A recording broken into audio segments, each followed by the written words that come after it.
a haunted palace in rural Bengal. Two visitors from Calcutta go to the haunted house of an evil zamindar in rural Bengal.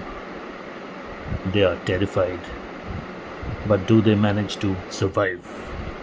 Midnapore was built as the Dak district of West Bengal in the 1970s, where no resident at its headquarters, Midnapore town or villages, had ever known anything other than darkness. Electric lamps lighting up cities and towns was something they had only heard from friends. In the absence of electricity, even the zamindars, who were rich landowners, had to make do with the ubiquitous lanterns that ran on kerosene. The minuscule electric connections they had served no purpose because the rooms were so dimly lit that people could barely see each other. The nights were pitch dark and there were no lamps on the streets either.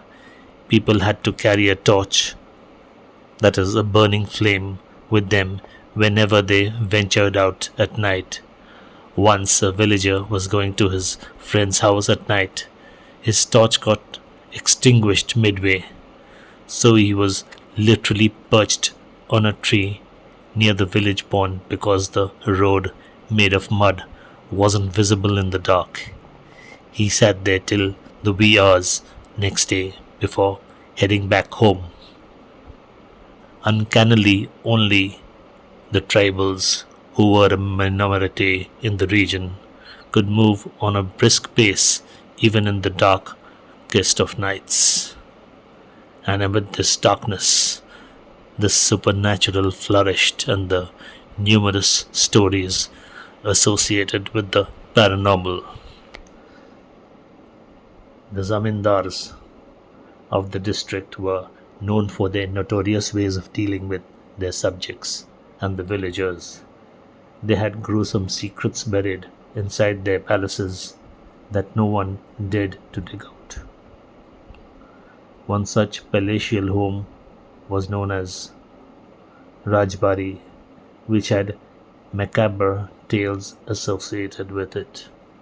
The Raja, as the Zamindar liked to call himself, was an intolerant man and known for his notoriety in the entire district during his reign that spanned from 1950 to 1965. So much so that if anyone dared to voice his protest or went against the Raja's will, he would be the victim of a gruesome murder.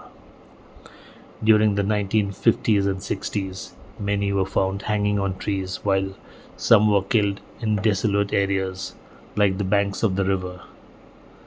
But the fate of many were not known, amid murmurs of even more frightful deaths. There were spots of high paranormal activity that the villagers stayed away from at night, like a bamboo tree where many people had been found hanging during the Raja's time. There was a belief that if accidentally someone went close to the tree in the dark, he would also be found hanging the next day. With his infamous reputation, the district seldom saw any visitors.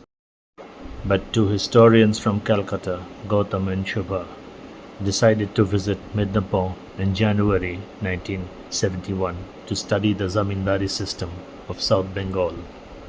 They scoffed at these horror tales that spread far and wide and thought that the district was a treasure trove for their research. The duo was staying at the house of Tudu, a tribal who had great knowledge about the history of the district. He even knew many secrets of this Raja, as his parents and grandparents had worked in this Rajbari, or the mansion. It was their friend in Calcutta, Mana, who had known Tudu and set up their stay at his house. Tudu told them about the atrocities of the Raja. He said, during his time, if a villager failed to pay the high taxes imposed in the area, he would get 10 whiplashes, and if he didn't pay up after that or protested, the person would be killed by the Raja's henchmen and dumped at some unknown place. Tudu carried on. The Raja even took away some children of nearby villagers and trafficked them to international destinations. There was not one good that this Raja did, said Tudu. The most gruesome incident was that of Lalwanti and Jishnu. The two used to work inside the Raja's house and had developed a liking for each other. They decided to get married, but the Raja came to know about it through one of his spies. So he separated the couple. But the duo, a few days later, met at a secret location and decided to run away. When they were making an attempt to do so, the henchmen spotted them and it handed over them to the Raja. The Raja took them to a small veranda where the two could hardly move. He had the entire veranda cemented, sealed, so that no air could go in, and the couple suffocated to death within a few minutes. The couple died a macabre death unheard of, and even today Lalwanti's and Jishnu's presence can be felt around the palace. It is believed that the palace, which was abandoned a few years ago after the Raja's death, became a den of paranormal activity. People who had gone inside have come up with violent horror stories like hands coming out of walls and trying to strangle them, and apparitions suddenly popping up hanging from the ceiling fan. But it is believed that Jishnu's spirit was the most virulent and bays for the blood of anyone who sees it. It was believed that if someone saw Jishnu, he would become mentally deranged and the spirit would follow him till death. Despite hearing this, Shubha and Gautam just scoffed at Tudu and told him to take them to the palace after midnight. Tudu folded his hands and said, "Sir, tell me to do anything else, but I cannot go to the palace at night. And please, you must not go there either. People have seldom come back alive from there at night." So, Shubha and Gautam decided to go there themselves. The palace was about a kilometer from the village. After dinner, they took 2 fire torches and a big battery torch, along with an extra set of batteries, and set off. Tudu followed them for a while, but came back. The two headed towards the palace, and despite their torches showing the way, the adjoining areas were pitch dark. Even the Gautam felt a chill down his spine. Shubha was unperturbed. They walked for a while in the dark and finally reached the gates of the palace. Upon opening it, they got their first shock. A body hanging from a rope inside fell from a tree, but it soon disappeared. After this, even Shubha started getting goosebumps. Gautam and Shubha felt an eerie presence. Someone was surely walking with them, but no one was visible. Things were getting frightening for the two. They held their hands together and walked inside. As they moved along, Gautam touched one of the walls. 2 hands came out from nowhere from inside the wall and started to strangle him. Shubha struggled to pull out Gautam from the clutches of the evil force A little later, the hands disappeared. In the darkness, they moved on in the palace. It was like a never ending labyrinth, with a room here and a passage there. Shubha and Gautam thought they would never find their way out throughout the endless corridors. As they moved on, Gautam saw a large door in front of him and opened it. Suddenly, there was a shrill, and a woman in a white sari came out and held Gautam by the neck.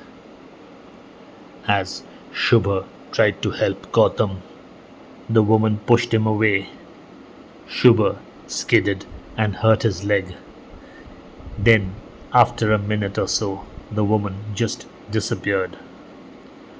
Gautam fainted, and it took Shubha a while to revive him. This was surely Lalwanti, Shubha told Gautam, who was still recuperating from the trauma. The duo was now terrified. They were no more interested in the palace or its history. They had to just leave in order to survive. They turned back and started to walk at a brisk pace, holding each other's hands. Then suddenly Shubha's torch extinguished. He then took out the battery torch and switched it on. There it was. Right in front of him lay the spirit of Jishnu. At no cost did they want to see Jishnu after all this. Seeing the evil spirit, both Gautam and Shubha thought that their last moment had arrived. Even though Gautam gave in, Shubha caught Gautam's hands, and they started running. The evil spirit came towards them and held Shubha's neck and tried to strangle him. This time, Gautam hit Jishnu's spirit with a heavy chair, and as the spirit looked towards Gautam, Shubha freed himself. The spirit went near Gautam and looked into his eyes for a while and disappeared. Gautam's head began to spin and he felt something strange. As he gained composure, the duo quickly ran and ran until they reached the palace's staircase. On the road also, they sprinted for 10 minutes with their torches on. A little further, they saw a house that was lit by lanterns and electric bulbs. They thought it was a station, but it wasn't. They moved on till they reached the house. They clearly ran in a different direction from the village, out of panic, and this house was their only ray of hope. As they walked closer, they saw that it was a hotel. A hotel out of nowhere, Shubha told Gautam as they went inside to check in. The lobby was surprisingly impressive, but it looked like a house rather than a hotel. There was a manager at the reception who greeted them. The duo opted for a double bedroom and was accompanied by a waiter to the room. The room was well lit, and when Shubha and Gautam were about to shut the room, thanking their bearer, they looked at him in bewilderment. He wasn't human at all. As the bearer left, the door closed on its own. Shubha called Gautam, and when he looked back, Shubha was terrified. No, it wasn't Gautam. It was Jishnu. Immediately, the hotel turned into a dilapidated house, and the electricity was gone.